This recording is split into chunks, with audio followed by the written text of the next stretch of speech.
Bam.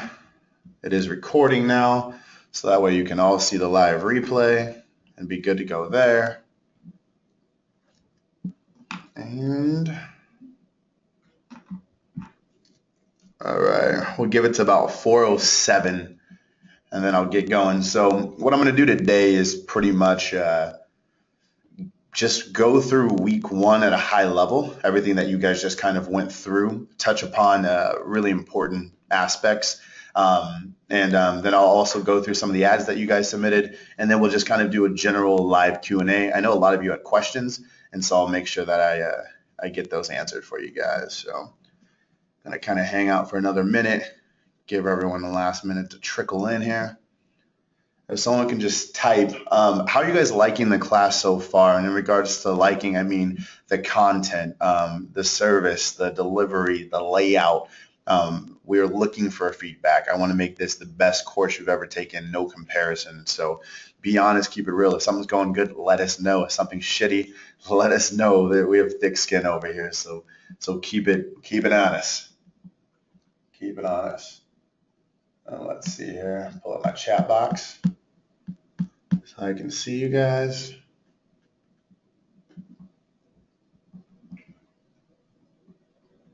You know, what do we got? Answers going on my chat box being a little funny.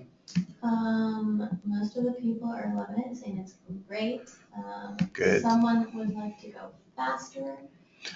We did have issues with the form for the template. The editable PDF, yeah. So a lot of you guys had trouble filling that out. We'll get on top of that. Okay, so let me read here. I got your questions up now. Scrolling up. Come on. Okay, ready to rock. Loving it. Great stuff. It flows. Best course I've ever taken. Shut up. My only negative is the forms to fill. I've been a struggle. Totally understandable. We're working on that to make it better. The fillable PDFs are a little tricky. So we'll continue to perfect that. But thank you for that feedback.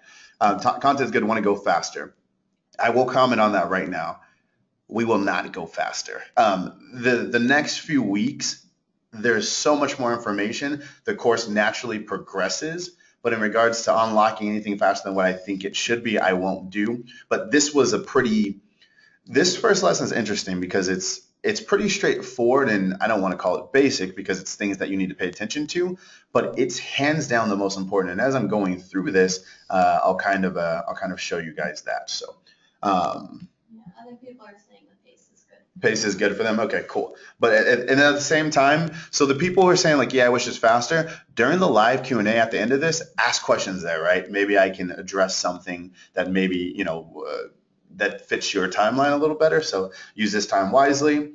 Let's see, last few people look like they're joining in. It's 4:08 right now. I'll give it another minute and then we'll jump right into it. Any questions that I can answer before we get started? The one thing I'll say while we're kind of killing time here for the next 2 minutes is our tracking is harsh. To give you guys an idea, on every video that you guys watch, I can see when you rewind it, pause, stop, forward, skip, etc. When you log into the course, I see everything that you log into. I can see you click, how long you stay on something, etc. And again, we do that not to, I guess, be all in your privacy and invade, but to make sure you're accountable. I'm sure a couple of you have received phone calls from my team, things like, hey, I noticed you didn't log into the course yet. I'm just reminding you to do so. Or even people with the webinar, you may have gotten a call. So we're tracking all of that. And the reason is because if you don't actually get in there and take action, you're not going to see results. So for me and a lot of other people in this space, they don't really have any sort of accountability. They basically give you access to a membership course and they say, good luck, best of luck to you. And to me, that's bullshit. I again, with me having such a passion for education, I want this to feel real. I want this to feel like a course and the best course at that you've ever taken. So I hope that you guys are appreciating the accountability, because as we come up to like this next week and after that, I'm about to throw a lot of information at you guys, a lot of new information that you probably never heard before.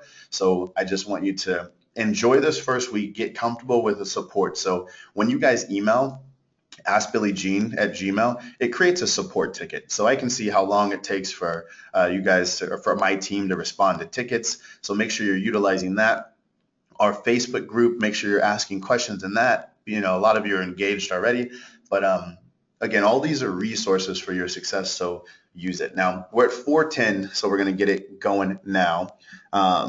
Let's see here. Anything I need to read before we go? All right. Being a former Microsoft trainer, I greatly appreciate what you're doing. Awesome. Well, that's great. Thank you, Andy.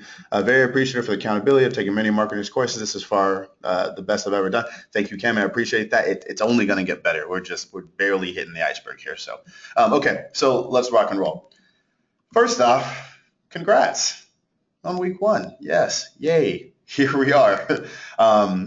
And just thanks for taking action. Honestly, like, this will be the best fucking investment that you guys have ever made. I can tell you that because of what we're doing today. And honestly, the opportunities that are coming up once you get this skill set are ridiculous. I get approached by so many different industries, so many different people, so many different paths, and it's going to be fun to be able to give that to you guys and just see how far we can make this thing. So the fact that you took action is awesome, but continue taking action. Make sure you show up, do the trainings, do the assignments, all right? So today's agenda, I'm going to recap what you just learned. So if you're sitting here right now and you're like, damn, I didn't get into the course, well, I'm about to hit you with information that you haven't heard before, and I'm going to move fast, so it's going to feel a little French. In this first week, that's okay. Next week, you're going to drown if you do that. So make sure you get everything done before we show up. Next, the ads that some of you submitted, I will go through and I will critique them live. And then I'll do live Q&A, and that's where you guys can ask me whatever the hell you want. Someone says, hey, when are you addressing how to start your own agency? This is the beginning of it right here. So here we go. Let's rock and roll. Okay, so what you should understand by now, in other words, if you went through the process and you went through the videos and the exercises, this is what you should understand. Number 1, how Facebook works. Hashtag CTR, baby. 2, how to identify a relevant audience. That's huge. 3, how to understand the client's objectives. 4, how to write ads that get clicks. This is what the entire course is about. These 4 bullet points. You need to be able to do these things and have this understanding better than anyone. If you can do that, in the next few slides I go over, you will make as much money as your heart desires and as much work as you're willing to put in. So first off, starting how Facebook works. Recap. What you guys need to remember is Facebook is a freaking business. Their objective is to generate profit, especially as a public company. They are indebted to their investors, and their job is to turn a profit. And how do they do that? By having people click ads. But no one can click an ad if they're not on the platform and using it. So Facebook giving everyone a great experience when they're on it is the top priority for them. So if you're an advertiser that's been, you've had your account removed in the past, it's probably because you created ads that jeopardize that experience for someone. And however much money you're spending isn't worth the potential money they stand to make from the users that you're scaring away with your spammy type of advertisements. So how can you protect yourself? How can you counter that? You can do it by understanding how Facebook determines if something's a good ad. Obviously, having 1 billion people on the planet, there's no amount of humans on the planet that can possibly service that many people, right? Unless they hire literally millions of people. So they use algorithms. But more importantly, the ultimate way to tell if something is a good ad is through the click-through rate, the CTR, the number of clicks divided by the number of times an advertisement is showed. Right? So whether it's personal or business, click-through rate runs the world. If you have a high click-through rate and you're advertising, Facebook will always show your ad. Even on the personal level, Facebook is ran by click-through rate. What do I mean by that? If you guys personally go on your Facebooks and you look in your news feed, everything that's shown to you that's not an ad, like the people's whose stories you've seen, are the people who you interact with the most. So I'll give you a little fun activity. Go through your Facebook friends list and stalk somebody that you almost never communicate with. Like go to your friends list, find a stranger, and then go like 3 of their photos, comment on something they do, and share. And then all of a sudden, this person whose information never showed up in your newsfeed will start to slowly show up. And the more you interact with them and the more engaged you are with them, the more content you will see towards them. See, CTR runs the experience that someone has on Facebook. What you engage with becomes your reality. All right? So, next slide. Facebook's pricing structure. So I give an example in the course and I'll touch upon it now. If you take 2 advertisers, and advertiser A shows an ad to 100 people and 2 people click it, that's a 2% CTR. If advertiser B shows the same 100 people in an ad and 5 people click it, that's a 5% CTR. Assuming each advertiser is paying $1 per click, then Facebook is obviously going to want to show the ad that's getting more clicks as opposed to the other one. And you are competing against each other. So remember that basic principle. It's something so simple, but that is really what you got to think about when you're creating ads. And when you have higher CTRs, Facebook will reward you by allowing you to pay less, because even your discounted rate per click is bringing in more revenue to them versus somebody with a low CTR who's scaring users off of the platform. All right. And again, just brushing on this because I already went over in the course, but just wanted to go through it. Now, next, identifying a relevant audience. And so someone asked a good question. Okay, so someone says, what's a good CTR? Like what's an actual good one? I'd say on average, what you see with newsfeed ads is you'll see about like 2 to 3%. But Facebook, and I'll go over this coming up in the next course, they have a different metric now. It's called a relevance score. And it basically takes the thinking out of it for you. And so it's a scale of 1 to 10. And I put a little bit of information about it in this course. But the relevance score you get literally is almost exact. It correlates directly with the CTR. They just put the relevance score so that us as advertisers can understand it better, because no one knew what the hell CTR meant. And we'll get there. So yeah. Now, identifying a relevant audience, showing the ad to the right person. This is the magic of what we as advertisers need to be freaking fantastic at. And the only way to get a high CTR is to show the right ad to the right person. Billie Jean, me, I love video games. I have a game room at my house. I'm a nerd like that. If I see an advertisement for Madden or NBA 2K or Call of Duty and it says like 50% off one of these, I'm probably going to click. If you show me an ad about planting or gardening, it's not my thing, and so I won't click. Sounds really simple, but these basic principles is what we do. So identifying a relevant audience, how do you do that for a client? Someone had a question earlier about like the agency side, what do we do? These exercises I'm bringing you through is exactly what we do as an agency. It's really your entire job is this process here, so pay attention. So when you work with a client, they're going to, majority of the time, have no idea who their target audience is. Especially if you go get like the small business who's doing okay, but it's still a small business. They may say things like, who's your target audience? Well, everyone can really use our product or service. That is how you automatically set yourself up for failure when advertising on Facebook. So what you want to do is get the objective data. Hey, Mr. Client, do you have a list of all the people, or an Excel sheet of all the people who've purchased your product or service over the last year? Oh, you do? Fantastic. Do you mind if I take a look? Okay, great. Here I am looking. Hey, I'm looking at the data and I realize that really 80% of the people you work with are all women. Huh. Now that I think about it, yeah, I guess I do have a lot of women. Yeah, they're also between the ages of 30 to 40. Bam. So automatically you're finding their lowest hanging fruit right there. A relative audience, the benefit of finding that perfect match, like me and Madden, is it affects your CTR, right? Because every time I see a Madden ad, I'm probably going to click it 100% of the time. And the higher my CTR, the lower my cost per click. Super simple again. Higher CTR, lowest cost per click, which eventually means lower cost per lead, lower cost per sale, lower cost per appointment, whatever it is. So this is important that you're showing the right ad to the right person. What also matters, and I want to stress this as I did in the videos, the people that don't click your ads matter just as much as the people that do. Facebook keeps data on everything we freaking do.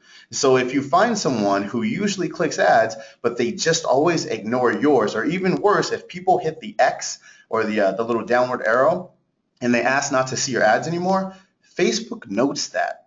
And the more you get of those, two things happen. Is one, you increase the chances of having your ad account banned if you're doing that. So you can even have your ad account banned if you're playing by the rules, but if your shit just always is spammy and it's just having low CTRs, they don't want you to advertise because you're losing them a ton of money, right? And so it doesn't just matter who clicks your ads, it also matters who's not clicking your ads. So again, identifying a relevant audience is everything. Do not belittle these first steps that I'm showing you, because this you will consistently be doing with every client that you ever work with. Wait, before I go on, are there any quick questions that I should answer in the chat here? Someone says, thanks, what's the minimum relevant score we should be shooting for? There's no minimum or maximums, right? Because at the end of the day, it all depends on what your objective is. If I'm getting a 5 relevance score, Facebook's still showing my ad, and my client's really happy, then the minimum you should get is a 5 relevance score, right? So forget about numbers. It's all about the objective, and we'll go through that more later. Anything else, Rena, that I should hit? They said, I see a couple times, what's a good CTR? Again, I mean, usually you'll see on average like 2.5%. If you can do 5% CTR, that's when you're rocking and rolling. 5% CTR, you're jamming. Can you hear my phone charger? Or I got it right here. Yes, that is that. Now let's continue on. And again, as you guys go through and you have more questions, just type them in. Rena's sitting next to me so she can answer them. And really like pertinent ones, I'll most likely stop and answer if I feel like they flow well. So these 2 infographics that I'm about to show you, they're included in the course. But this one here, it says BG's 8 questions to ask yourself when selecting your target audience. Now, the questions on this worksheet and the questions on this, all it is collecting data that later we're going to input into Facebook. All it is collecting data that later we're going to input into Facebook to find the target market. So these questions, who do you like working with? That's a happiness thing, right? That's going to dictate the language and how you communicate, with your customers. So if you have a tattoo artist who's really about people with like tats who have, curse or sailor mouse and all those things, then that's going to affect the way that you write your ad copy, right? And so it's important to understand who the client likes working with, who pays the most. That's going to identify where the profitable niches are, right? Who's your most consistent client? That has to do with longevity and setting yourself up to be in a position for recurring revenue later. Their age, how you talk to someone 22 versus 55 is going to be different. Gender, how you talk to men versus women is going to be different. Their interests, do they like yoga? Do they like baseball? Do they like football? Again, all information that you can just type in to Facebook's platform. What events do they attend? Are you going to run a 5K this weekend? Are you going to a Halloween bash? Are you going to a pampering party? Is this information that you can use later? If, like, for example, Burning Man. If any of you guys, can you guys type if you've heard of Burning Man or Coachella? You've heard of any of those festivals.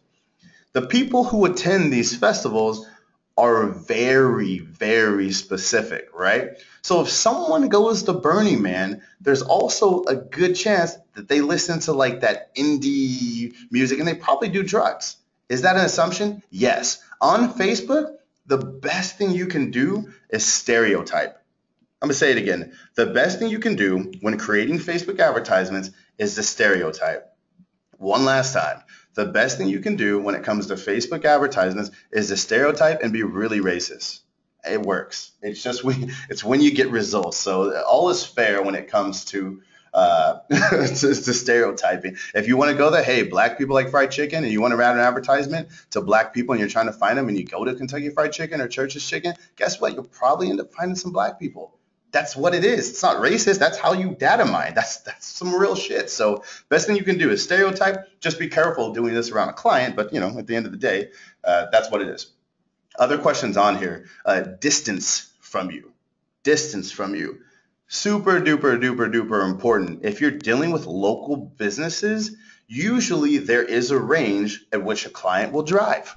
So if that range is 5, maybe 10 miles, don't run an advertisement 20 miles out, because what you're going to do if you're giving away something for free is you're ensuring the chances that that person does not come back.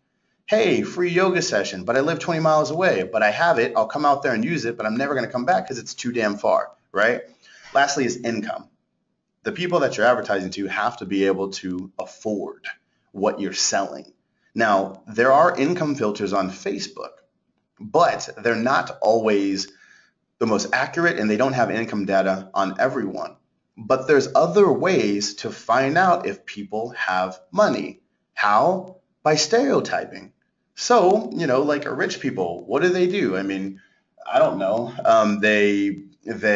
Shit, they drive nice cars. So if I advertise to someone who has an interest in, SL Mercedes or something like that, they probably have money. So you just drink wine. Someone says wine. Yeah, hell yeah. Advertise to a wine club. Eddie Osterlin, America's first master somm, is a good buddy of mine, but finding his target market is easy. All the wine drinkers, I mean, people love to be recognized as a foodie and a winey, and there are no broke people who really give a shit about wine. It's very rare. Play golf, exactly. So there's other ways to find it, right? But again, the reason why I have you doing this exercise is because this whole section that you guys went through has never been in any course that I created before, because these are all exercises that you need to master as an agency or as a solopreneur, whatever the hell you want to call yourself, as a professional running Facebook ads for other people. This process that I'm showing you is all builds up so that you can create a campaign for them that gets results. Any questions before I continue? Nope. Good. Perfect. Marital status at the bottom here, that's a good one too. I just pointed that out because I just got approached by a company that does helicopter tours that we'll be building stuff for, and I'll share that with you once the campaign gets going. But I mean, they only have 2 seats in their plane, so obviously we're only going to advertise to people who are either married, engaged, or in a relationship, right? And then we're just going to focus on couples and that whole lovers type of feel. So someone says, do you run into a lot of businesses that don't know the answers to these questions? Sometimes, yes, you definitely do. So that's why you'll see this question on here, or it's not on there, but another exercise that we do is who your ideal client is, right? And so, Cami, if they don't have the information, it's about who do they want to work with, right? Like, and when they say want to work with, you still have to control that conversation, because the person they want to work with, 1, they have to be accessible in the masses on Facebook, and 2, they have to be able to afford their service, right? And then 3, the person who's offering the service has to get along with that demographic, because if they're going to sell them, their message has to fit. So go to ideal after that. And honestly, you usually have to do a blend of the 2 anyway. Okay, cool. Let's continue on. All right, really fast before I go next. So to close this section of identifying a relevant audience, if you can do anything well at all within this space, this whole Facebook game, if you can simply find people who are most interested in what your client is offering, it's almost impossible to not have success on Facebook, because you'll have a really high CTR, and as a result for that, you won't pay a lot for clicks, and you can get really cheap leads. So if you take notes, or if you take anything away, take away that. All right. Now, understanding client objectives. So someone asked a question earlier, like, hey, what's a good CTR? What's a good, relevance score? The answer to all that is all that shit. There's no good anything. What's good is if you're bringing them customers for the $20 that they said, yes, we can afford to pay $20 for a customer and still make a profit on the business. That's how it goes. So this slide here, understanding client objectives, it is all about the profit. the profit, not just revenue, the profit. How much money they put in their pockets as a result of paying you money. That's the game that we're playing. So let's see. Okay, huge little point here and takeaway. Pay attention to this. You need to understand your client's objective in order to dictate, not suggest, which type of campaign they should be running. I'm going to say it again. You need to understand your client's objective in order to dictate, not suggest, which type of campaign they should be running. Even my team, I get on their asses about doing this sometimes. When you're working with a client, own one fact. You are the expert. You have been trained in this. Facebook is its own breed. It is not like Google. It is not like print. It is not like Instagram. It's not like Snapchat. It's not like anything, period.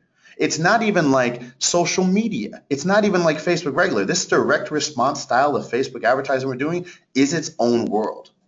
So when you're talking with the client, and matter of fact, type in the chat if you guys have worked with the client somewhere in the past, and through the conversation, and because they're business owners and they know their shit, they've ended up telling you what you should do on a campaign, even though you knew better, but you let the customer get in your head. The customer ended up telling you what to do, but yet you were the expert in the service. Someone says, absolutely. Someone says, oh yeah. Well, let me tell you, in this space, someone says, happened to me now. Exactly. Knock that shit off. You are in control. You are the expert, right? And so when I'm about to go into this next exercise here, you're always coming at the client as like, hey, this is what we need to do to be successful, or going this way is going to increase our chances of being success. Hey, you have some really strong ideas, and maybe at a later time we can give some of those things a try, but you have to trust me and let's run it this way, right? So someone says, hey man, that happened, lost them, and they were ticked. Bad juju when it was over. Yeah, so again, always dictate, never let the customer control. And when this happens, usually it's when campaigns stop going well, right? So something's going good and they say, well, why don't we try this? And now all of a sudden they're a genius and they have all of the answers. So a big part of it is you need to set the expectations when you gain a client and let them know, hey, if it's a new industry, when we're trying this, realize it's perfectly normal in our industry. For the first couple times, we may strike out and we may miss. But when we hit Mr. Smith, oh man, is it exciting. Take a look at these results that I got for him. So stick with me and we'll kill it for here. All right? Okay. So understanding clients' objectives. Now, besides making a profit, clients will ask you for one of the three things below. They either want you to sell some shit for them, they want you to bring them leads/prospects, or they want to, quote, get their name out there, wherever there is. Now, here's the thing. The only time somebody wants to, quote, get their name out there is because they want them to buy shit later, right? It all goes back to selling stuff. So, and the only reason why someone wants leads is because they want to sell them something. So at the end of the day, it's really one thing. People just want you to sell shit for them, right? So the reason why I'm kind of breaking it down like this, because in this course, there's really about 6 different ways that you will be able to deliver somebody one of these 3 results that they're getting here, all right? So I'm sure you guys saw this infographic. It's in the class that you can download, and it's super simple. It says the 6 ways that you can deliver your customers, for clients. So number 1 is selling products. Now, I'm going to go over a couple things here, but remember, the next 2 weeks, I'll dive way deeper into these things, so don't worry about comprehending it all, but I'm going to give you some important notes. Selling products is the most difficult and challenging thing to do on Facebook. I will not recommend anyone telling clients that you're going to sell them products right now until you go well through the course, and maybe even a little bit after that, because the game changes a little bit there, and I will go through that. But it's also the best because when you can just sell products on autopilot and shit's just running, it's like the best thing ever. You just look at your bank accounts, oh shit, there's money in there. And so it's good. But remember, that's high level, and there's a lot of other things that go in there. And they mostly have to deal with like upsells and advanced targeting and all kinds of other ninja stuff. So the next is building an email list. or following for them. Now, usually the only time someone wants to build an email list or following is one, they're just trying to build brand awareness so that they can sell more stuff to more people. If someone's asking you to just, can you bring more people to my email list, there's a good chance that they're already having some sort of success online.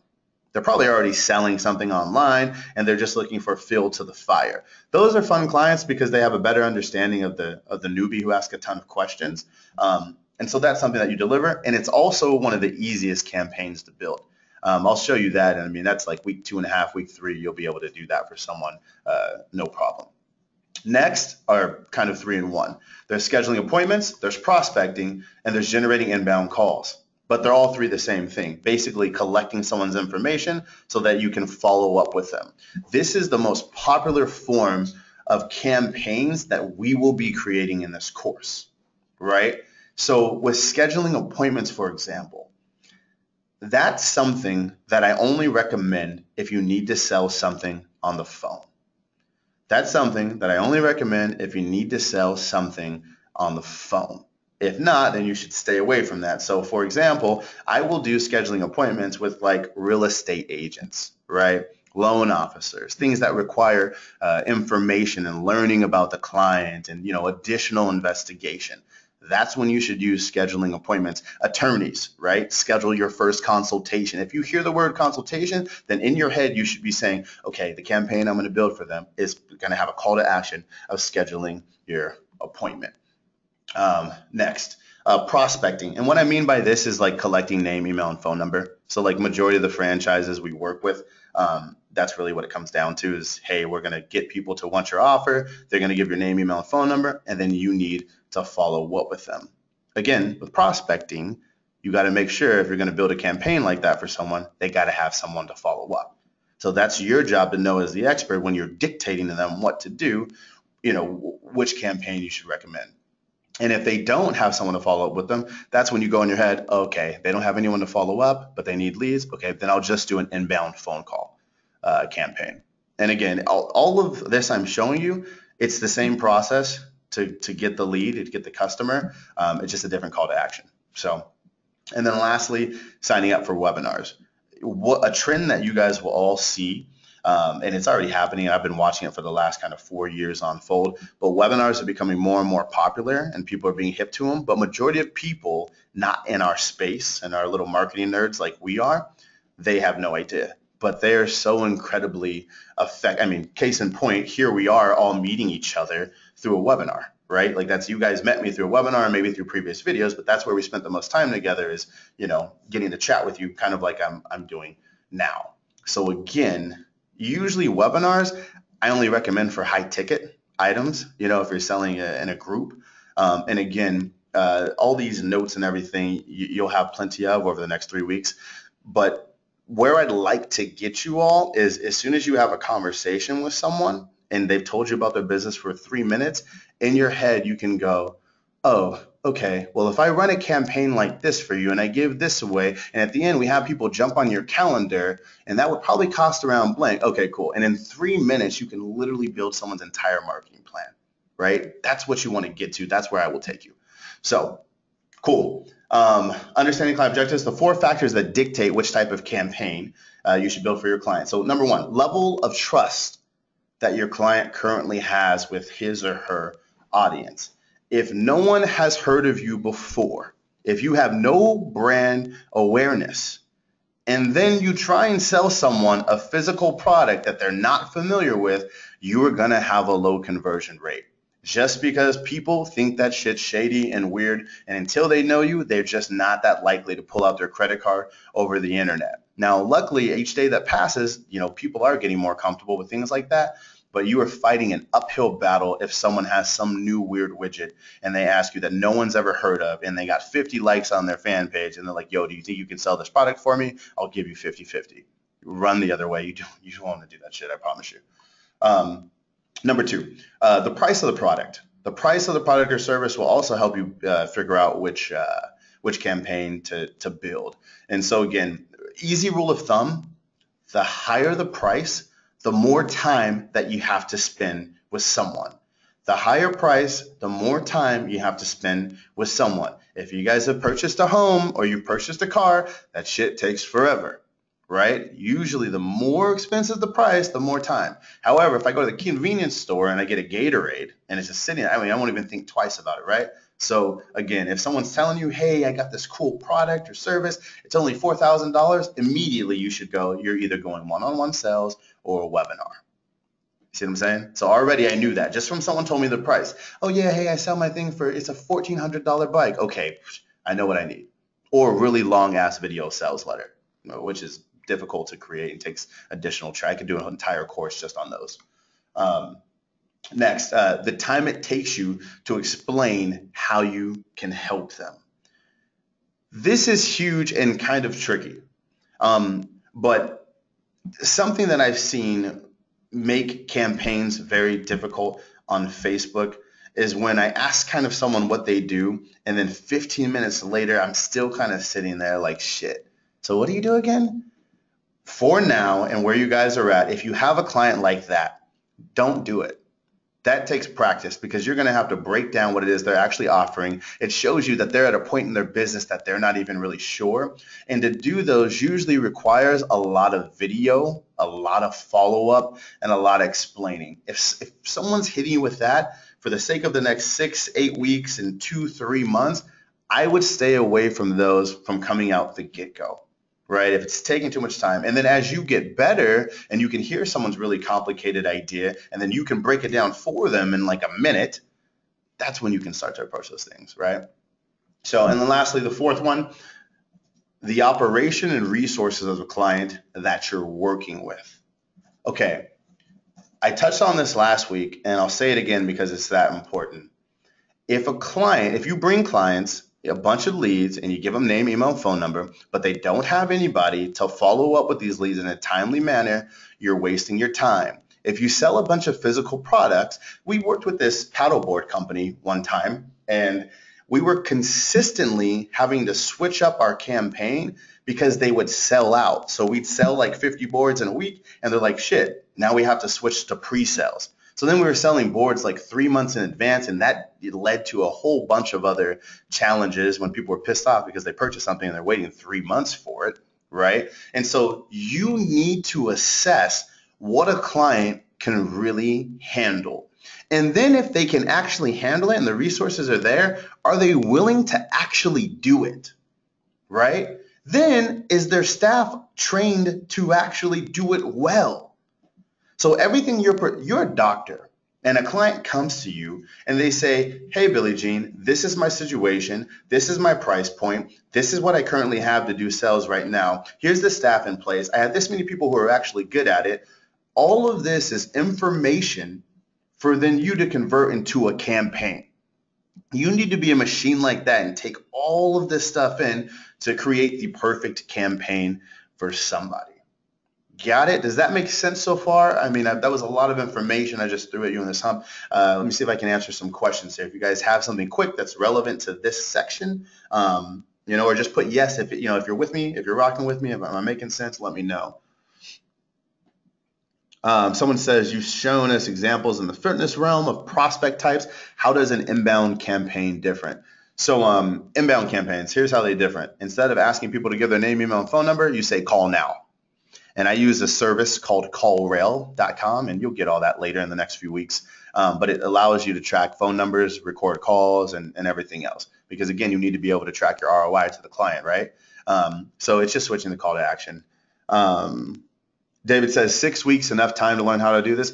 Yeah, it is enough time to learn how to do this, but just like anything else, you're going to continue to practice, right? 6 weeks, you'll feel confident in your ability to go through the process to get someone results. And again, I'm going to put you in niches where I've just tested so much that you'll get results relatively easy. But I am going to say, don't just try some complicated funnel and think that you're just going to come out and get results. It's going to take practice. I mean, I've been doing this and only this for 4 years. And so, it's all perspective. It's just like a doctor, right? You want the guy who's been practicing surgery for 20 years, not the guy who just graduated from school. But nonetheless, as the young school guy gets better and he performs more surgeries, he's going to get better. Let's see. By the way, I'd be willing to pay for a long video letter course. Awesome. We can do that later. Let's see. Name some businesses that are easy to get starting with. Like I said, I'm going to put most of you guys in the health and wellness space, like chiropractors, people that, stick around forever, gyms, yoga studios, because there's so many of them out there right now, and they're pretty straightforward. So I'm going to set you guys up with some nice, easy wins. Anything else before I continue on? Anything crazy? Going. Okay, let's move on here. Whoa. All right, so creating ads that get clicks. Creating ads that get clicks. So let's first break down the components of an advertisement. Okay, so we got the profile picture. And so in a profile pic, I always recommend to clients, even big ass corporate ones, that they should always break it down to the human-ish side, if that makes sense. In other words, show a picture of yourself. And for me personally, I'm not necessarily a fan of like the headshots. Sometimes it works, but I think you can do another picture of like you out at like the lake that still looks professional but shows you're human. Because I mean, at the end of the day, especially in the service industry, people are buying you. So just be real. Put a name behind it, put a face behind it, because that's what people are buying. And also, too, if you're a company and you're advertising on Facebook and you put something that people don't like, people are more likely to comment negative stuff because it's not a person, right? It's a company. And companies don't have feelings, but people do. So you're protecting yourself there. Business name. Don't be Acme Company 123. Just don't do that. That was a weird name. I don't know what the hell that was, but don't just be like, like for me, I'm Billy Jean is marketing. I put my name in it because I'm real, like I'm a person, like just transparency. Don't be spammy. The post text, and again, I'll show you an image what all this stuff is and where it is. But this is basically the main area where you type stuff, and this is where you give people a reason to click your ad. The image is the eye catcher. You're supposed to get them to stop scrolling. There's a whole entire video about video and images that you'll go through. Headline, that's where you get across the main benefit. Description, reassurance, guarantee. Display link sums up your service. Call to action button. It just needs to correlate with what you're saying in the post text, aka your offer. So this is a quick image that Jordan put together, and it's just got the components of the ads broken down so you guys can see what everything is. This is already in the course. We just did it again so you can see it here. Not going to spend a bunch of time on that. Continuing on. She did cool zooms, which is tight. So you guys can see we zoomed everything. Yep, a lot of zooms. Zoom, zoom, zoom. Zoom, and we're off. Okay. This is important. Whenever you're creating an ad, you need to use one of these 7 triggers. And when I say 7 triggers, there's really like 30, but this is a good starting point. Fear. Hey, the world's going to end if you don't click this ad in 3 seconds. And that's just a crazy ass example, but nonetheless, you get the point. Scarcity. There's only one more spot left. If you don't take action now, you're screwed. Stories. Facebook's a social platform. People love stories. People love when the military dad came home. You'll never believe the reaction that his daughter gave him. Like, you have to click that, right? I got to see it. Funny. Who doesn't like to laugh, right? Stereotype, do it. Curiosity, the ... type of stuff. Oh man walks at the edge of a cliff, but you'll never believe what happened when he hit the ground. You probably will. That's not really cute. You know what happens when someone does that. Incentive, give people a reason. People love like prizes. People love free shit. Usually the best campaigns start with something for free and having a strong back end where that free will turn into a paying customer. That's why webinars are great. Free webinar, but you convert if you're delivering true value. Last is join the cause. If you guys watched the video, you saw there I gave the example of all those damn pet commercials where they're like, adopt a puppy, people treat puppies so bad, adopt it now, and they give you the dramatic music and all that jazz. Those are all really powerful tools. Now, I went over all that in the course, but the reason why is because when you're on Facebook, this isn't Google, this isn't print, this isn't some other kind of advertisement. You're showing up organically in someone's news feed.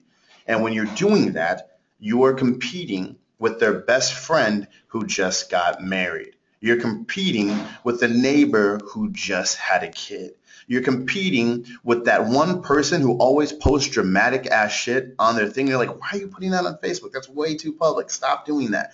That's all the content you're competing with. And then you got Miley Cyrus twerking. Then you got Donald Trump saying ridiculous shit at the debate yesterday. So for someone to click your ad, it's got to be pretty compelling, right? Because if not, then no one's going to click and you're going to get a low CTR and you're going to have to pay more and Facebook's going to stop showing your ad and they're going to ban your account. All right? So continuing on. Now, before I go on, any questions? This kind of was the sum up of week 1, all of that and being able to master this. I'm about to go into some of the ads that some of you guys, that someone says, please relate this to real world examples. Like, what do you mean, Nick? Real world examples. Be a little more specific and I got you. What else we got here? Says, would you use testimonials and ads? Like if it was a gym, have a testimonial of a patient that used the gym and had great results. Don, actually, no. Facebook is so incredibly big about showing before and afters that I wouldn't. Because any kind of claim you're making, like, hey, you can, you're going to lose 30 pounds or, you're going to get results, saying things like that, you're going to make money. Even if you say it on the landing page, not just the ad, they are strict against that. So before and afters are actually really, really, really shunned upon within the Facebook world. So you guys always want to be careful with that no matter what the industry is. I mean, even if you were a dentist and you say something along the lines of, hey, here's your teeth before, here's your teeth after, even that stuff will get you in trouble, so just be really, really careful and find other ways to say that. So it's like, good to know. Yeah, it's you have to know that or you're going to get in trouble. Nick says, as an offline agency selling FB traffic services, what do you mean? Kind of give me a little bit more there. Let's see. Course mentions ad more important than image. It sounds like great copywriting is critical with Facebook ads. You know what? It's not even really about great copy. It's not about great images. It's just about offering something that somebody wants. I'm going to say that again. It's about offering something that somebody wants. If you have horrible writing, if your picture is shitty, but if I'm starving and I haven't eaten in 3 days and you show me there's a steak dinner and how to get there, I'm going to click that ad. Do you see what I'm saying? Like, that's really what you're doing, is you're solving a problem for people. Okay, so now let's get into some practice ads. Nick, I saw your question. If you can just clarify it all in one thing there. You said you need to show examples to illustrate. Give me like examples of what? I think I'm showing examples, but whatever I can do, I will show you. So while you do that, Nick, I'm going to go on to examples. So I gave 3 activities in regards to creating advertisements in the course. Scenario number 1. The owners of a juice company want to run an advertising campaign to get new customers for their juice cleanses. After investigating, which is a big part of what you'll be doing, and asking them questions, we find out the following. They've been in business for about 4 months. The majority of their customers, between 22 to 40, they offer a 3-day cleanse at $150 and 6-day cleanses at $300. Their juices are organic, cold pressed, and can either be picked up at their San Diego location or mailed anywhere in the U.S. They're open to trying anything to get more profit. Okay? So let's jump into what y'all said.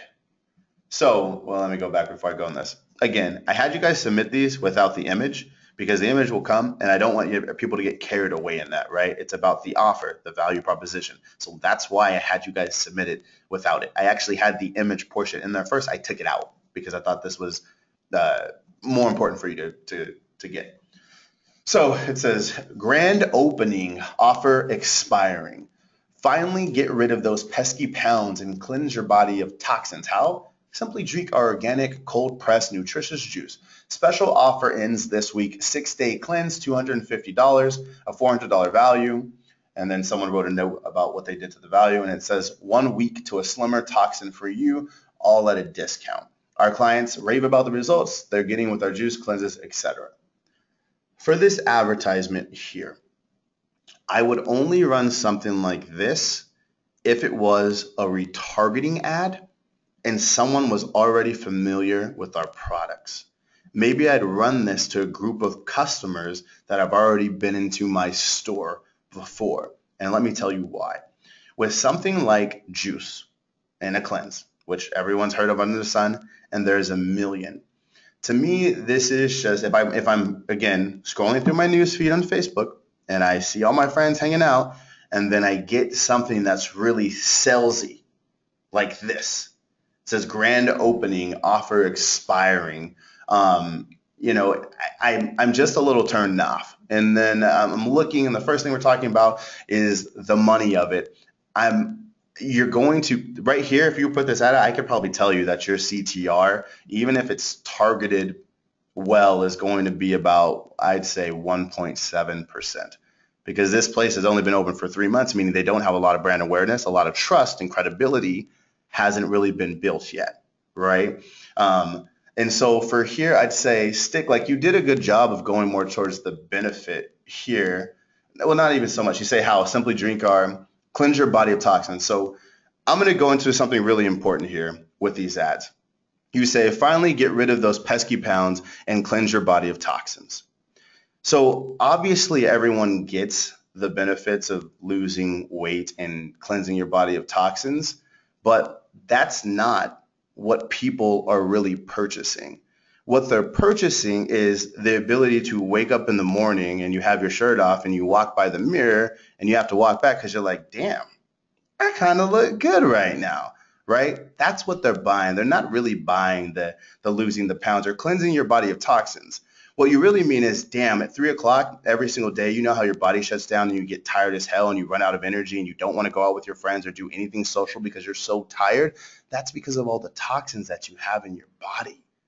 If you didn't have those, imagine waking up at 3 o'clock the next day and you're feeling fired up and you want to go do this and you play basketball and you go run around and play with your kids. So you're focused on it. That's what I mean by salesy, right? There's no personal aspect to it. You're not actually painting a picture of the benefits here. So that's the critique that I would have most importantly for that. And again, there's a lot of these, so I'm going to pull from a bunch of different ones. But again, it's all about the benefit, the benefit, the benefit, the benefit. Does that make sense to you guys about this ad? Does that kind of go? Does that, like the headline's fine. You can say something like that. 1 week to a slimmer toxin-free you, because the headline's short, it's punchy. They need to know the benefit, right? Then you read the post text to find out more how that's going to happen. Then you say the description. Our clients rave about the results. That's good. You can give some additional information. That's fine. Any other questions about that?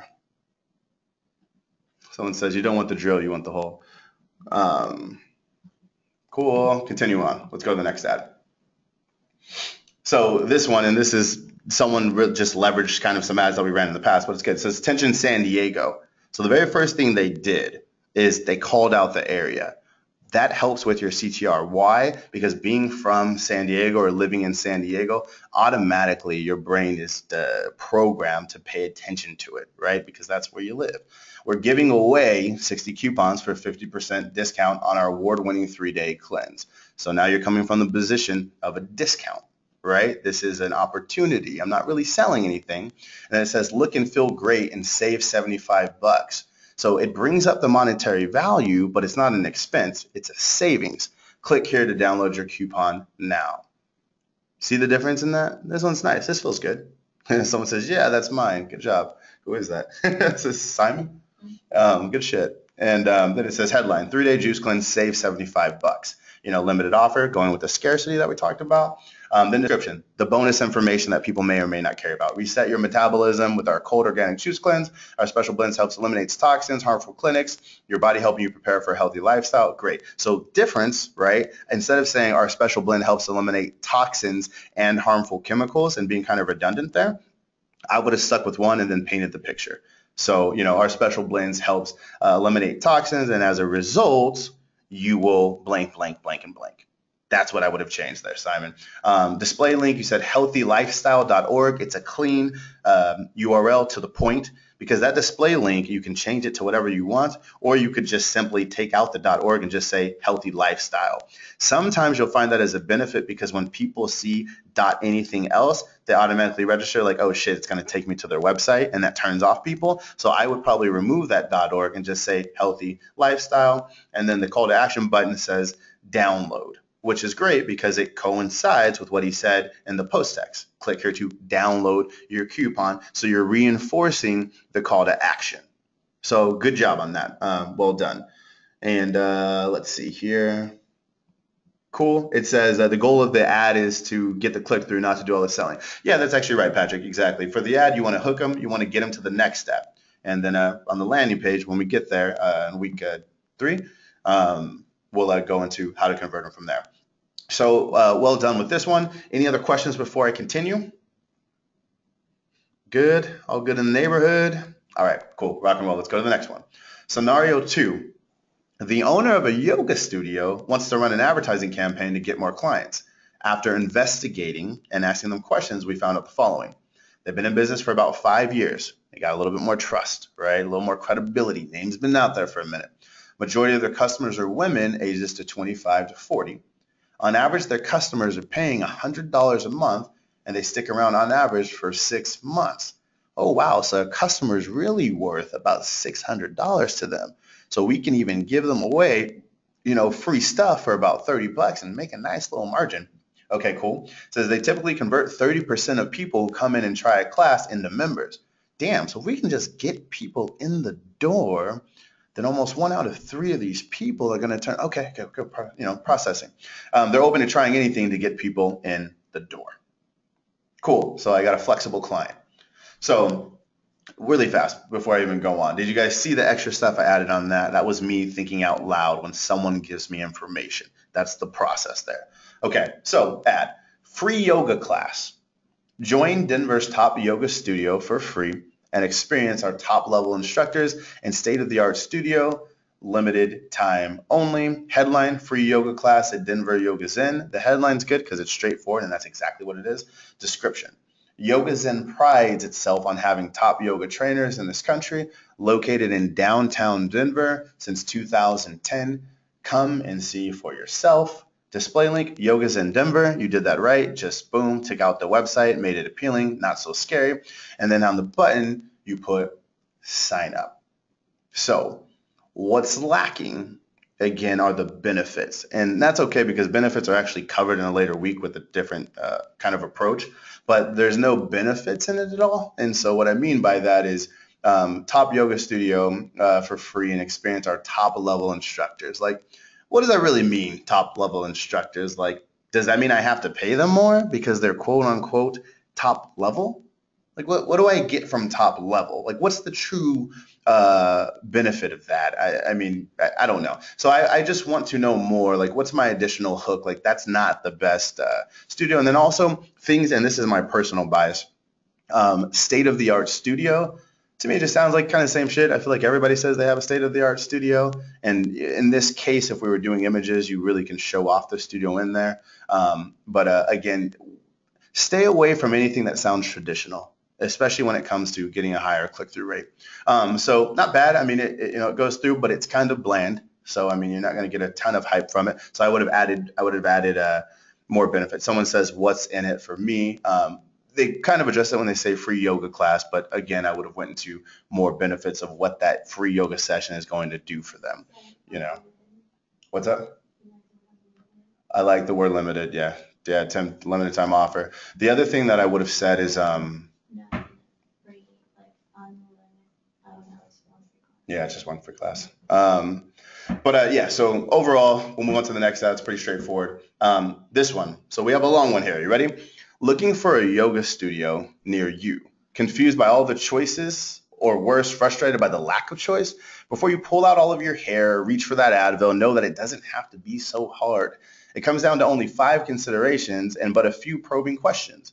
Get your free video and you'll find out how much of what you think is important really isn't. We can have so much, we can save so much time and increase the chance that you will feel right about where you ultimately land, and you can be holding that stress and position in no time. Get your free video now and be experiencing the right yoga studio for you tomorrow. Click the button below now to get access to your 5-minute video. Couple things. It's long. First thing I say is it's long as hell, but sometimes long ads are fine. But again, understand your service, right? It's a yoga studio. You don't need to explain that much about a yoga. I like how you went kind of down the road of going to the pain point, don't pull your hair out. But instead you say, all the choices or feel worse frustrated. I would drive more into what would be frustrating for them. So here you say confused by all the choices, or even worse, frustrated by the lack of choice. Is that something that really frustrates people when choosing like a yoga? To me, you already went into a super niche, and the niche that you went into by doing that are people who are really freaking into yoga. But you're missing most of the market, which is because it's an emerging industry, the people who are interested in yoga, right? And so I don't think, as someone who just wants to kind of come in and maybe never experienced yoga before, their biggest frustration is the choice of where to go or where not to go. Their biggest frustration is that, hey, I haven't stretched in 7 years. I see all these neighbors of mine and these hot moms go to yoga and they can do all these crazy things, and I feel uncomfortable as hell. So what I would probably have done, if you're going to go this angle and mention frustrations, and say, I would probably put in my headline, can't touch your toes anymore. You know what I mean? Like, really talk to their pain. You know what I mean? Like, and kind of go from that angle. But way too long, so you want to shorten that up. Display link, you do www.goyogastudio.com. It's a friendly URL. It doesn't have a bunch of like backslashes on it, but nonetheless, it doesn't. It has still .com, which can deter people away, so I would take those away. Button says click now and access your free video. Facebook does not give you the option to customize those buttons yet. It does for some advertisers, but you guys probably will not have access to that at this time. Also, your headline, 5-minute yoga studio tutorial. And then your call to action says click the button below to get access to your 5-minute video. Here's the thing. Nobody wants access to a 5-minute video. People don't want to sit there and watch a 5-minute video. They want the story. They want the result of that video. So what are they going to get from that 5-minute video? That's what the call to action needs to be, because no one is going to be excited about watching a 5-minute video. Even reading that out loud makes me want to click out, because I don't want to sit there and watch a 5-minute video. Guy who can't see your toes, Don says, yeah, that's a great one for the weight loss. Good shit. Okay, so this is an interesting one. Here we go. It says, try before you buy. We're giving away 3 free yoga classes to anyone who signs up in the next 5 days. Whether you're an experienced yogi or just curious, we've got a class that will be perfect for you. I like that part. Sign up for your 3 free classes now. Discover how we can help you transform your body and your mind starting from your very first day. So you also mentioned that you get results right away. Now here's the thing, and this is actually really important, so I want you all to pay attention to this in particular. The first thing they say is try before you buy. Be careful, because automatically when you said the word buy and they're just scrolling on Facebook, oh, no thanks, I'm not spending shit. I don't want to give any money to this person. You scare people away. However, if you were to show this to a client, you know what they're going to say to you? Hey, I really like how you're filtering out all of the people who are just kind of looking for freebies, etc. So I appreciate that. So I love the try before you buy, because you're already getting them to commit to purchasing. You don't want to do that in the Facebook ad. Why? Because you are going to get less people interacting with your ad, which is going to affect your CTR, which is going to make your cost per click higher, which makes your cost per lead higher, which makes your cost to acquire a new member higher, which eats into your profits, which pisses off a client. So this is a perfect example of trouble that I'm going to save you the trouble of right now, of a client would probably suggest to you that, hey, let's keep the try before you buy, or have that really aggressive sales language. And you need to dictate to them that, hey, that's going to actually end up hurting us more than it's not. So maybe put it on the landing page. Once you already click and you got their attention, you can give them some other benefits. But this is not the time to do it. So I like what you're doing here, try before you buy, but at the same time, you're already putting sell into their head. They're already the guards up, their defense is going. Does that make sense to everyone so far? Does that what I just kind of went through, is that good? Okay, cool. And then here, headline, tired, stressed, out of shape. Give us 3 days and we'll have you looking, feeling like a new woman. It's too long. Got to shorten it up. Got to shorten up major. Tryyoganow.com. Take out the .com. Just say try yoga now. I would have made it short. Button, get your free yoga classes, not an option. So you could say sign up. There's only 6 buttons that they actually let you choose. So lastly, scenario 3, and then we'll just go into live Q&A. And it's an attorney wants to run an advertising campaign to get more clients. After investigating and asking them questions, we find out the following.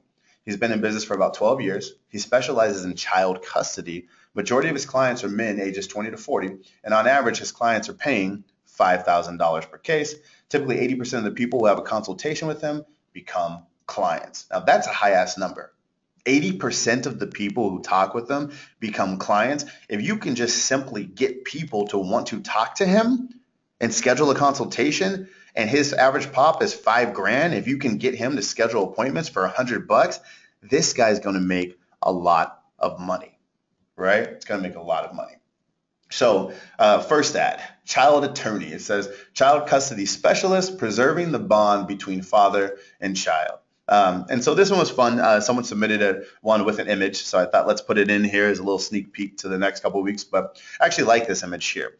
Immediately you kind of get it that two parents are fighting over a kid, and so it instantly grabs your attention. And if you're going through that situation, it's almost impossible to not take notice. And then it says child custody law specialist, so you know exactly what it's referring to. We know we're targeting men. It says fathers know your rights.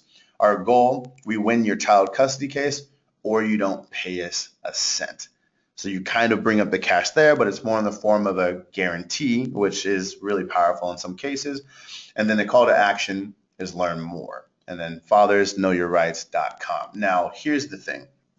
In the post text, this section up here where it says child custody specialist, preserving the bond between father and child. Now, there are about 1,000 more powerful benefits that I would have given here. So instead of saying preserving the bond between father and child, this is a case where I would 1,000% lead with fear. Everyone knows that every parent's greatest fear is losing a child. So I would probably come across did you know that, in custody case, the majority of the time, 85% of women get most of, the visitation rights or something that, do you know that you stand there's a 70% chance that you will only see your child twice a year for 1 month at a time?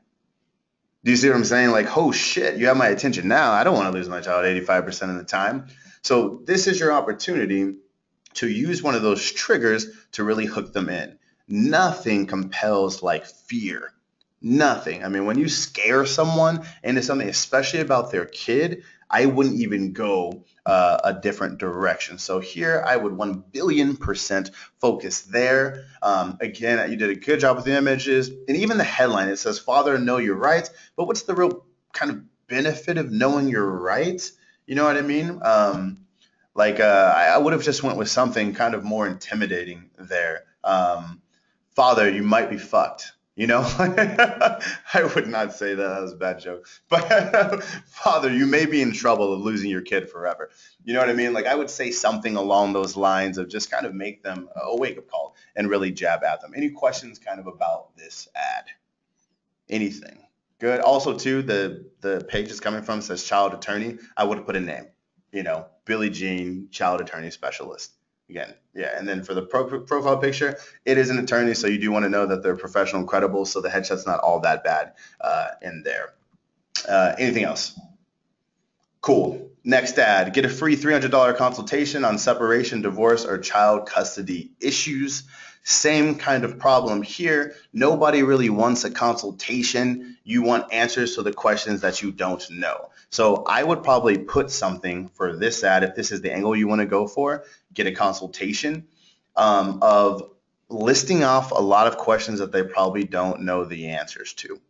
So probably something along the lines of, if your significant other leaves the state with a child, what are you going to do? If your significant other decides to just bring the child and never contact you again? Do you have rights? What's entitled? Like all those different things that they don't know and that people wonder in that situation. That's your best bet there if you're going to lead someone to consultation. So for example, in the real estate market, if we're going after first-time buyers, we ask questions like, hey, when you buy your first home, how much money do you need down? What's your interest rate going to be? Well, if you don't know the answers, you should probably set up a time to talk with someone. In other words, you're creating the need and then providing the solution. You're creating the need and then providing the solution. Any questions about that? Someone says, would a free report work better here? Top 7 things you must know so you don't lose custody. Absolutely. That's a great hook. That's a great hook. However, remember, David, his money is made by people getting on the phone with him because he closes 80% of his consultations. Even if you were to give a free report, there's still got to be additional steps to take that report to bring it to an actual consultation. So right away, in this case, I'd probably just try and get them on the phone, especially with attorneys where it's not a high volume industry where they need a ton of clients. They just need a handful to make money. So a lot of people would go the free report route, and that's a great way to build up a list of people. And then in later examples, we'll show you how you can do a little bit of both, offer the session and the report. But that's a good pickup, David. What's it called? Afraid you may lose custody of, this is the last one, guys. Afraid you may lose custody of your kids. So how are you supposed to know if you absolutely should engage a child custody attorney? It's not an answer. It's not an easy answer, but there are some easy to follow questions that if asked in the right sequence, make the decision all the easier. It was a good idea. I like it. Like I like the first question. Afraid you may lose custody of your kids. You know, immediately, oh shit, yes, I'm horrified of that, right? So I like the beginning, but then under here you go save hundreds or even thousands by knowing the questions to ask and the best course of action depending on the answers given. Right now, I'm just focused on getting custody of my kids.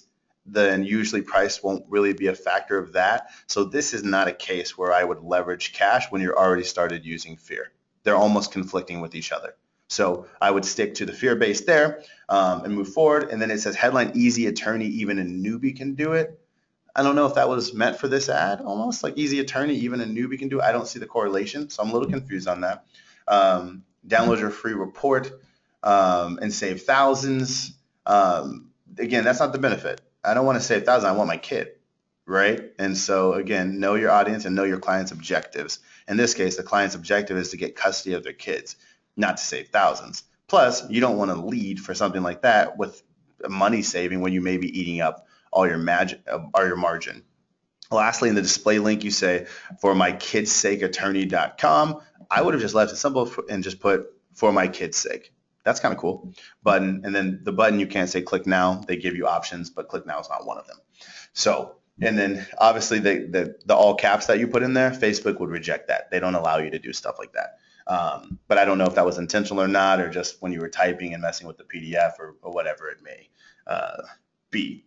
So yes, bam, that is the last ad. One more, this is the last one because I think we have a ton. It says, is the thought of losing your kids tearing you apart? I can help. I like that already because you posed a question, you caught someone in their pain, and then you immediately offer a solution. And then you told them why you're the right person. I have 12 years of experience of fighting for child custody, but each case is unique, which is why I offer a free consultation so you can see what the chances are of having custody of your person. Wow, good job. Good job. Let me show you what you did there. You said, but each case is unique, which is why I offer a free consultation. The reason why that's powerful is because you gave them a reason of why you need to talk with them. If you ever are doing a schedule now or consultation type of campaign, the most powerful part of your campaign will be coming up with a good reason why. So you're basically saying, look, I've been doing this for 12 years and every single thing's different. So you got to talk to me so we can find out particularly what are your chances. You got to talk to me so I can tell you particularly how much money you need down on your house, you know. So this is a good job. And then it said child custody in jeopardy. I can help. Instead of saying child custody in jeopardy, because there's not as much emotional attachment in that. I like what you said in the top, just, is the thought of losing your kids tearing you apart. I would say, are you in jeopardy of losing custody of your child?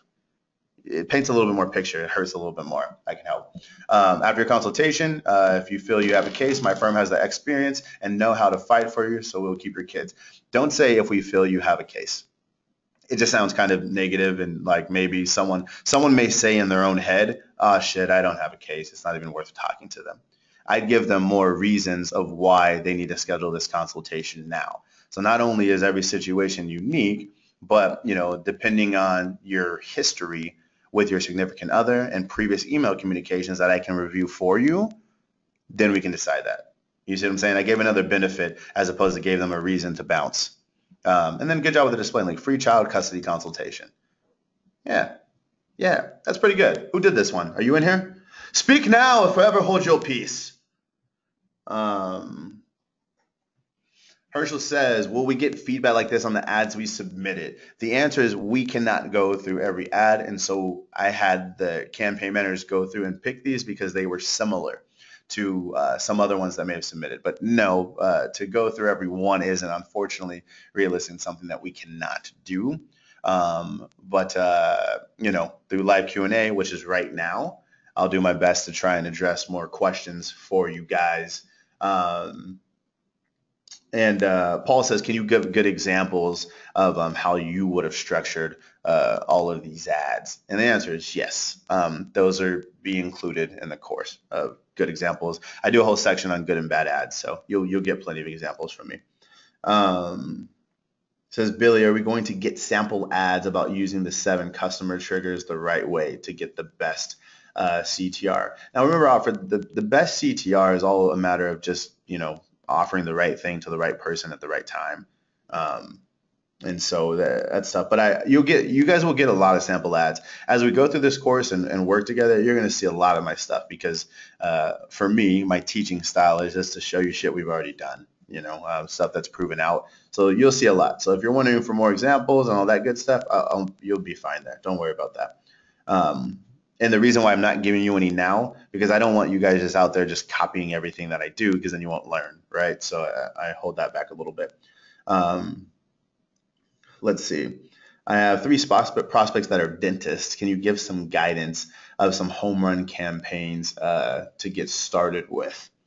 Well, first thing I would do, Paul, is a lot of dentists have been in business for a while, and a lot of the times they have lists. And so we'll go into how to do this, but I would advertise to their previous customers. So a lot of times with campaigns, you really want to go for the lowest hanging fruit. And I would run an advertisement to their past clients, Paul. And I would say something along the lines of, I would have, if they have this information, I would probably sort clients who haven't been in within a year plus.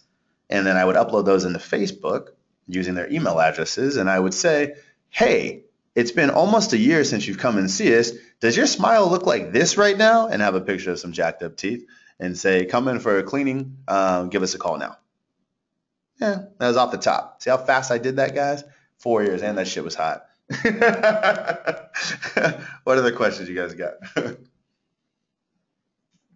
Are we allowed to put a phone number, address in the ad, or will that kill CTR? Bill, yeah, you can. Will it kill CTR?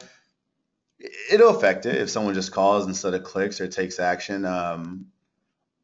I usually put it this way, Bill. I usually save putting the phone number in the ad for retargeting. For once they're already familiar with us, once they've seen our stuff, and again, we'll go into that as the course progresses. But I usually would save that for retargeting ads.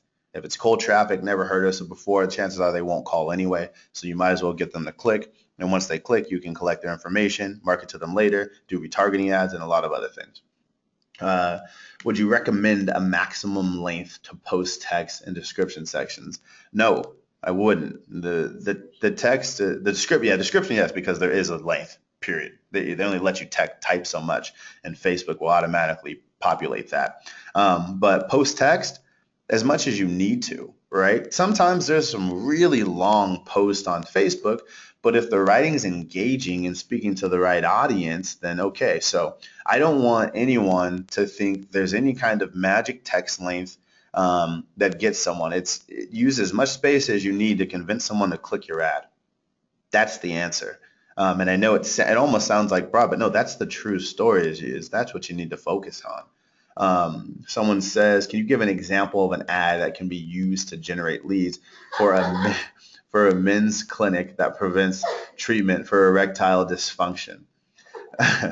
Um, Example of an ad that can be used to generate leads for a men's clinic that provides erectile dysfunction. Well, Facebook won't allow anything close to it at all. Like literally, they won't. So I would do something really general.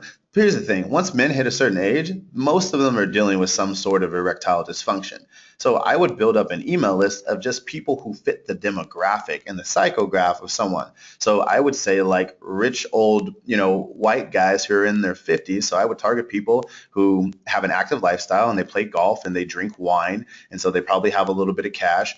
And I would say, are you looking to date someone in the space? Are you losing that energy to go out and find love anymore? And I would make it more about that and then build up your email list. And then later on, I would hit them with, by the way, once you find love, are you ready to make love? And then, and then go with something from there. But if you do anything else that mention erectile dysfunction, they're going to ban your account. So you got to be smooth like that. But yeah, that was a real last question right there. It says, would you use cost per call ads? For example, if someone opens up FB on their phone. We've used them. They kind of suck. From the experience that we've had, I've used them for Kia. I know you guys know who Kia is, hamsters.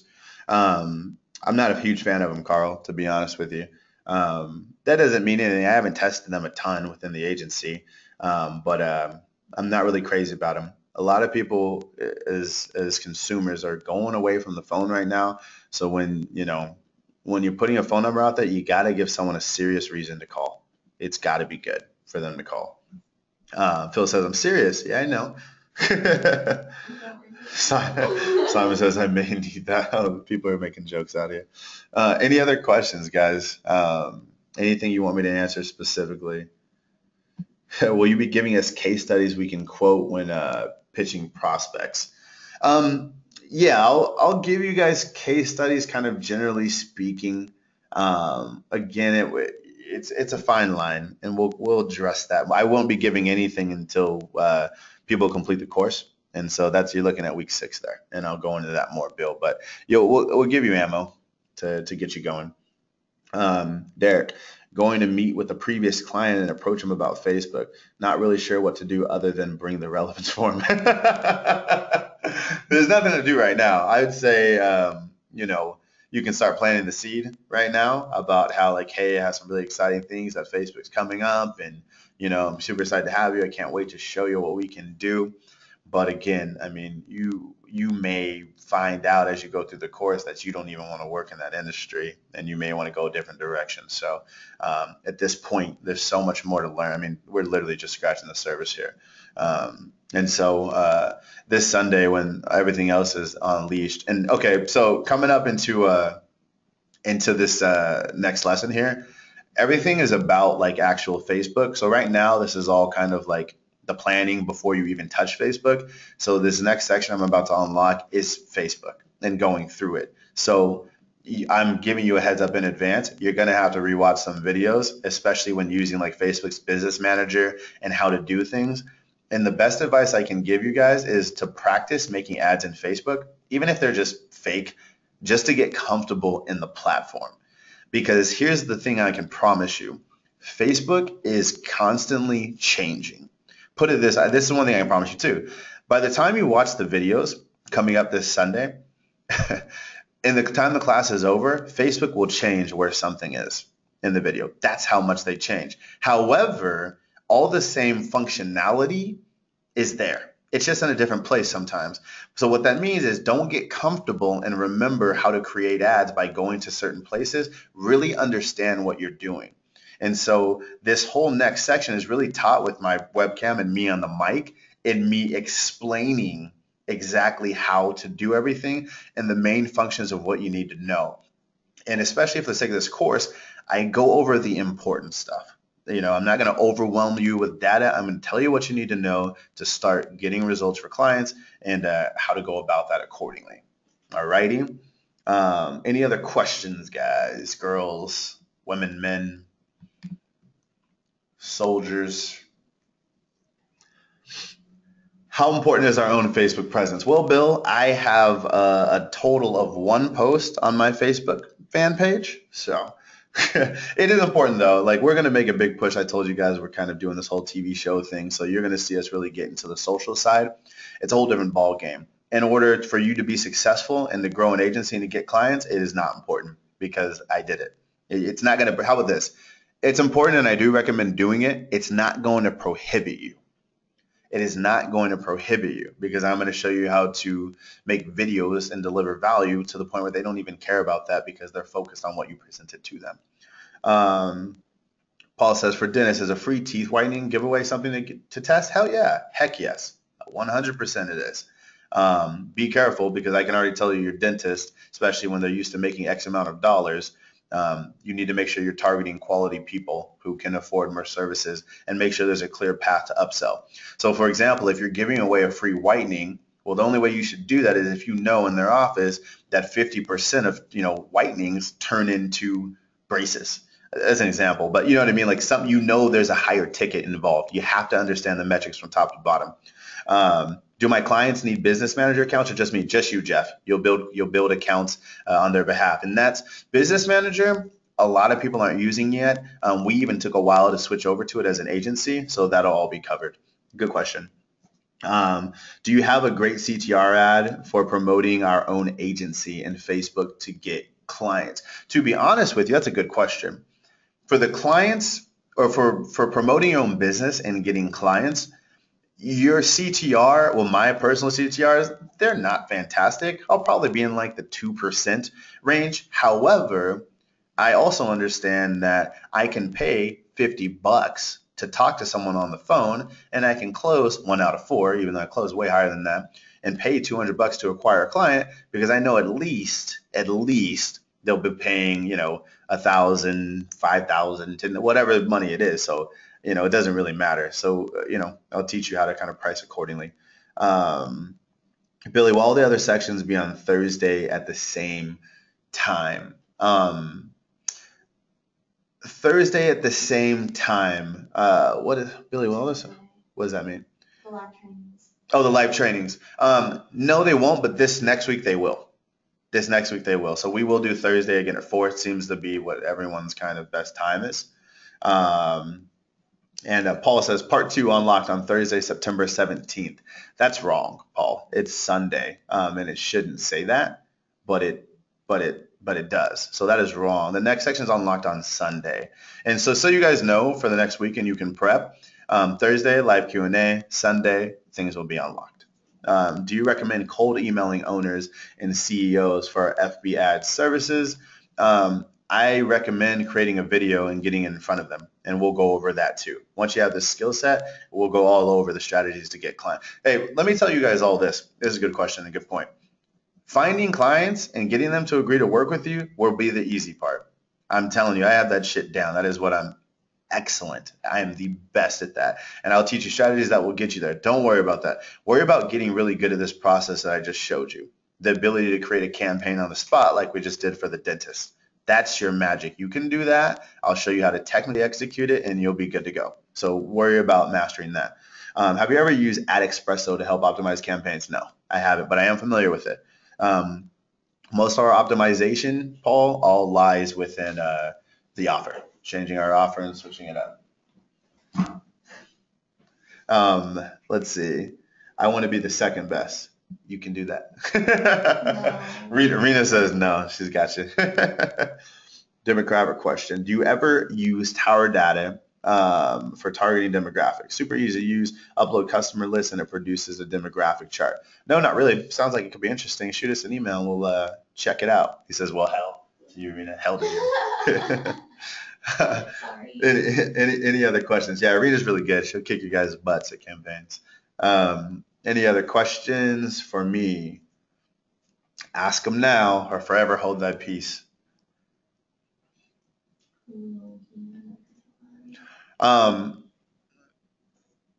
says, what we'll be doing now between now and Sunday. So here's the thing. We were going to do a part 2, and I know how it got mixed up with Thursday and Sunday. What happened is a lot of people didn't access the class until later. So I think there was like 23 students who didn't get into later, who are still catching up with the live Q&A. And so to keep everyone on the same pace, that's when we decided to extend it to Sunday. Now, listen here, this is important too.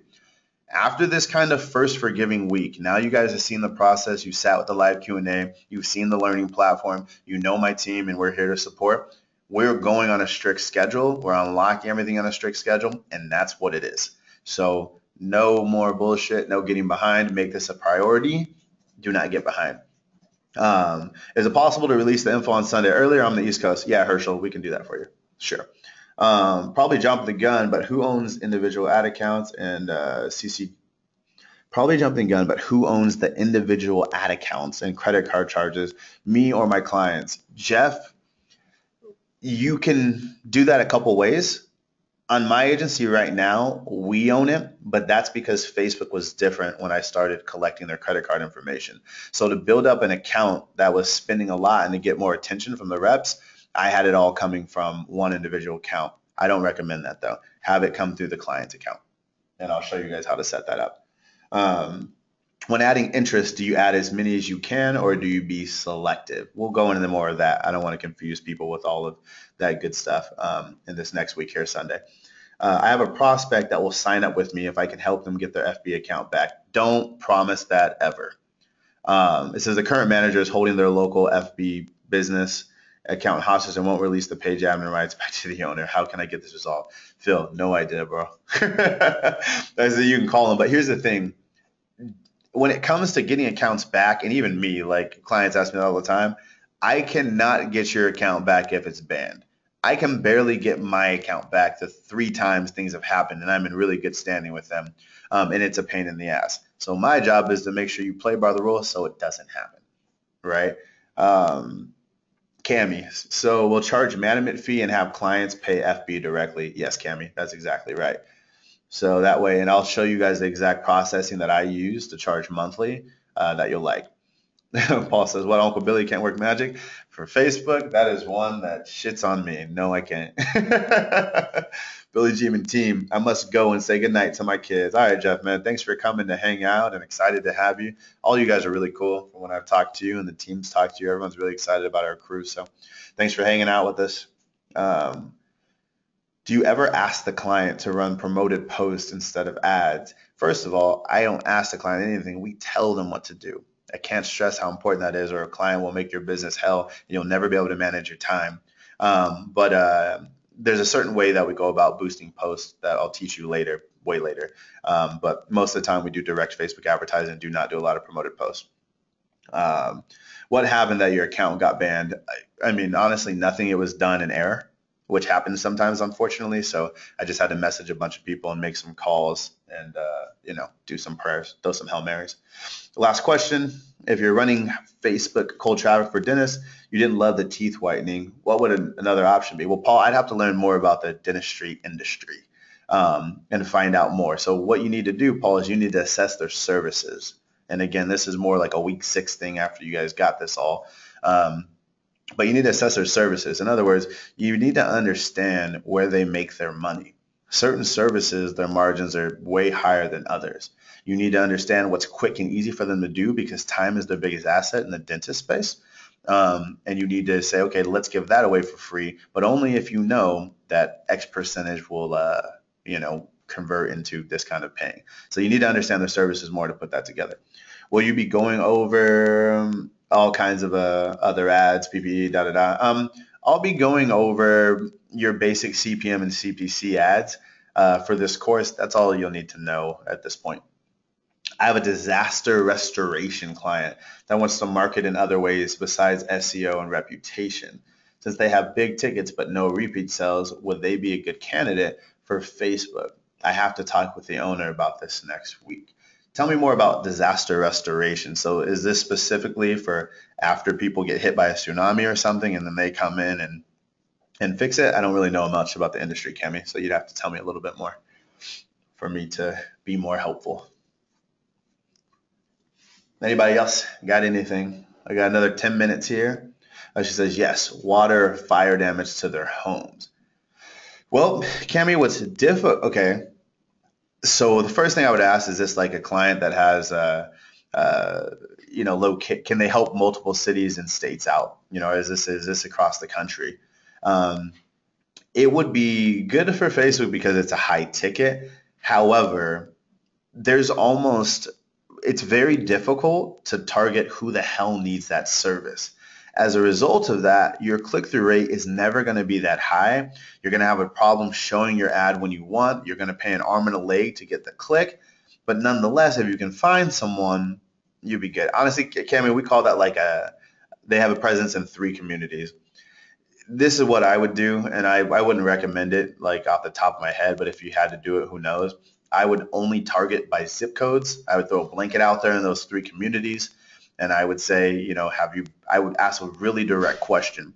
Have you suffered from, has your home suffered from fire damage, blank, blank, or blank? If so, this can help, and then you can check your response and see how it goes. If they have a truly, truly high ticket, then it may not matter and you can get away with just we call that a Hail Mary. Just throw some shit out there and hope someone clicks. But that's pretty much what you're doing. Because besides that, based on what someone likes or what they're interested in or what books they read, you're not going to be able to tell most of the time what kind of fire. I mean, maybe if you like an insurance company that specializes in it, it's a reach. It's hard. I'd say stay away from it. It's just, there's other ways. There's so many ways to make money in this industry. I wouldn't recommend that one. I mean, if you're already working with them, you can give it a shot, but I'm not crazy about it. Let's see here. Oh, you guys all started typing at the same time. Would a business that sells physical fitness equipment be a good biz? Well, the good thing about it is that it's easy as hell to find personal trainers, so that's a good thing. You can find personal trainers relatively easily, and those are the people that would probably buy equipment. So I would have to know more about what the physical, who the equipment's for. But so the targeting wise, it'd be good. And then, so yeah, you have opportunities. It's okay. It's decent. Okay. But for home gyms, yeah, I would target personal trainers and be like, yo, this is the product that every personal trainer needs to have. That'll make your life easier. That's portable and comes with you. I hope that helps. Please summarize what Sunday's new material is going to cover. Taking all of the information that we just investigated and got from our client and how to upload it into Facebook and create ads from it. That's what it is. It's technical. Week 2 is technical. Like it's really about doing it. And then week 3 is going to be the landing pages, following up emails. Are you doing this for a webinar? Are you doing call-in? It's going to be assessing all of that. So once week 3 goes, we're done with like the Facebook stuff and we're going into build your business. So this week, focus on the technical stuff, getting it in, learning. Week 3, it's kind of putting it all together, landing pages, follow-up emails, retargeting ads. Once you have all 3 of those things down, now we're going into business mode, which is my favorite part to teach. The technical stuff is technical stuff. I make it entertaining. I threw in a lot of jokes to keep it hyped, but I also wanted to make it really clear. So set right expectations there. Lorraine, have you ever done pixel sharing between related businesses on their websites? If so, how to manage it? Realtor, loan officer? No, I haven't, but I feel you, and that could be helpful depending on what you're going to do with it, but have not. Good question. Seeing as how you've had a few minutes, Paul. The dentist, they like implants, big tickets, cosmetic stuff. So a cheap, fast item would be cleanings. Oh, yeah. I mean, honestly, if it's big tickets like that, I would just target like the LA bougie crowd or something.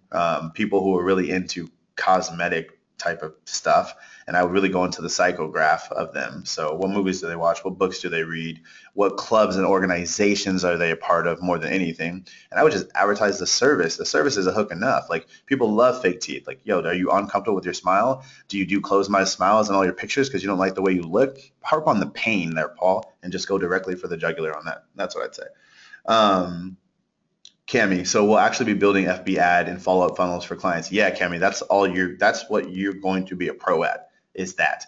This process that I'm showing you is taking this information that we just did in week 1, putting it into Facebook that we'll do in week 2, coming up with a automated system for it, which you go over in week 3, and then the rest of it is all designed about how to grow this as a business and like make money from doing this cool thing. So Are most of the niches that work on FB B2C, or can B2B work also? Yeah, B2B works also too. We've done both. They're just different, you know. B2B, the cool thing is a lot of them are higher ticket. So it just depends. The first thing that you should ask yourself is, can you find these people on Facebook, right? If you feel like it's going to be hard to find them on Facebook, it's probably going to be more challenging to run a campaign. I have a large bicycle show. Is this a good process? What's a bicycle show? Bicycle show? We used to sell bikes for a company called Lear Bikes. They're a pretty big company too. So it was cool. Oh, bike shop. It's a shop. Yeah, I mean, are they expensive bikes? We did it for a while. It was decent. It was all right. Yeah, it was good. Yeah, it was cool. It's cool. It's cool. It's good. Um, Not techie whatsoever. Is 3 weeks really adequate to learn how to create ads that turn clicks into customers? 3 weeks is enough time to understand the process. In between that 3 weeks, if you're continuing to practice exactly what I give you, then yeah, it is. But just know it's going to take time to get really comfortable within Facebook. It's going to take time, but you're going to have all the videos to go back to continue to learn. Definitely don't expect to just be a pro, but remember, I'm going to give you some pretty straightforward niches to get you going. So don't think you need to just master and be able to create, all the shit you kind of see us doing. I mean, I've been doing this and only this for 4 years, and I have a heavy like sales and marketing background. So like, don't feel the pressure to do all that. And you don't need to do all that to start making revenue and start getting the thing going. So don't feel that pressure. Will we go into setting up Facebook ad account on the training Sunday? Do we need to set one before next Thursday? You're going to have to set up one by next Thursday, but I'll take you through step by step how to build a business account, ads, everything. So you'll be good to go there. Also, quick question for those of you who are still in here. Replay will be ready within 24 hours every time. Quick question. Was this live training helpful? Was this recap style helpful? We're looking for feedback as much as you guys are. So again, a lot of this information was covered this week. Was it helpful to do this live? Was it helpful to go to, the critiques? Is what's most helpful? What can we do more of? We want to make this. Someone says absolutely helpful. Sure is. Format's perfect. Super helpful. Yeah, it was great. Much better if you served beer and pretzels. I'm with you on that. Yes, going over the ads is very helpful. The critiques were most helpful. Okay, good. I'd rather see new material since if this works, we're doing the homework. Okay, definitely, Preston. We'll definitely do more of that. It was great, learned a lot. Yes, great content. Yes, good info, plus being able to review the replay. Yes, it reinforced what we learned. Okay, cool. So again, now this next week they're coming up because it's most technical. What I encourage you guys to do is to think of your questions before time, because this is what I'm going to have. Rena, who's sitting next to me, say hello. Hello. Rena will be answering a lot of those technical questions because she's even in Facebook more than me. I get pulled in a lot of different directions. And so, my team will be really helpful in assisting with that aspect too. Excited about your plan on where you're taking us with this program. Cool, Jim. Yeah, I'm excited as hell too.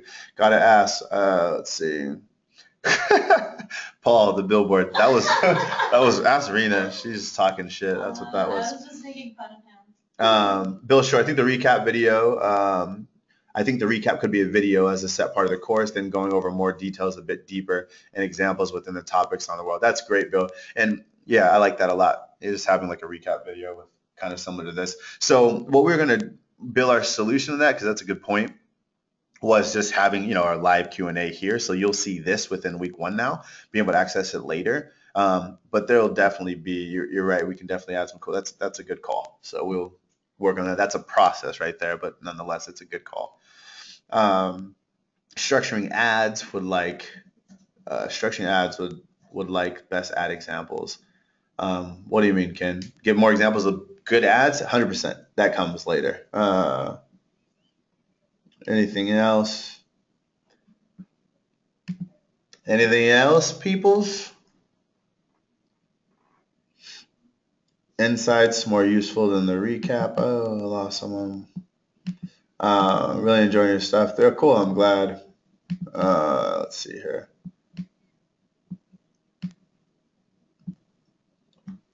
Cool. Let's see.